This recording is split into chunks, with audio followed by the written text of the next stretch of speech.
Okay, well, let's move on to questions, Kieran. We've got a few questions. They're always good. The first one comes from Oli Lewington. I don't know whether Oli Lewington is related to our much-loved Ray Lewington at Crystal Palace, because I can't tell just by looking at his name whether Oli Lewington is wearing shorts and has his arm around someone. But it's a good question from Ollie. Ollie says, who gets the money from digital advertising boards around the pitch? Is it the broadcaster, the club, or both? Well, ultimately, those those hoardings belong to the football club. But there are two types of deal with regards to the hoardings. First of all, there's a central deal operated by the Premier League itself. And I think you get so many, the Premier League negotiates for so many 30-second slots per match. And that money is shared equally between all 20 clubs in the Premier League. And it's, we are probably talking a couple of £1 million a season. So it is significant. I can't give the exact figures because for the first time in living memory, the Premier League has decided not to publish it. It used to go and put out a really nice table each year, which shows how much money was allocated to each club in terms of merit payments, facility payments, equal centralised payments for advertising, and so on.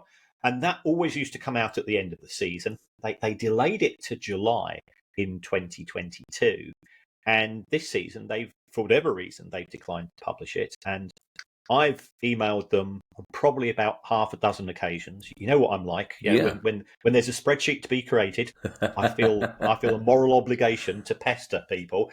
And the PR people at the Premier League come back and say, we've not got around to it yet. And I go, well, you gave the money 6 months ago. Yeah. So if you want, just send me over the numbers. I'll do the spreadsheet for you. I'm a nice guy.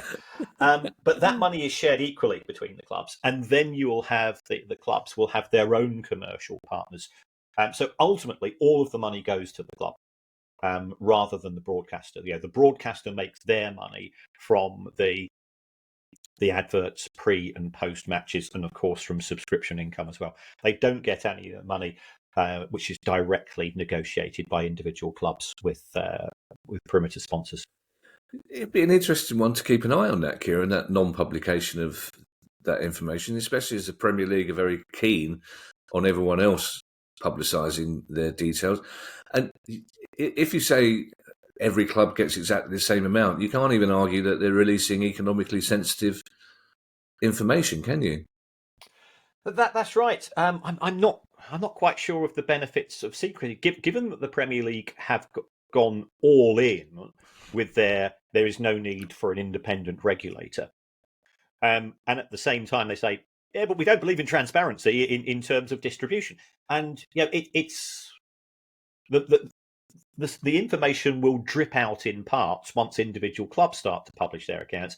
So I just think I don't know whether they're just doing it out of stubbornness. I know I'm not very popular with quite a few people in the world of football. They go, we do this just to piss off Maguire because we know he loves a spreadsheet on this. And I don't think it's being done out of spite, but I can't see the benefit.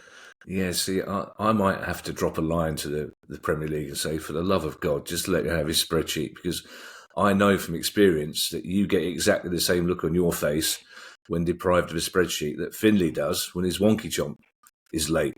The big sad eyes, the little droopy, we can't be having that, Kieran. So Premier League, if you're listening, give Kieran the information. He'll do the spreadsheet for you.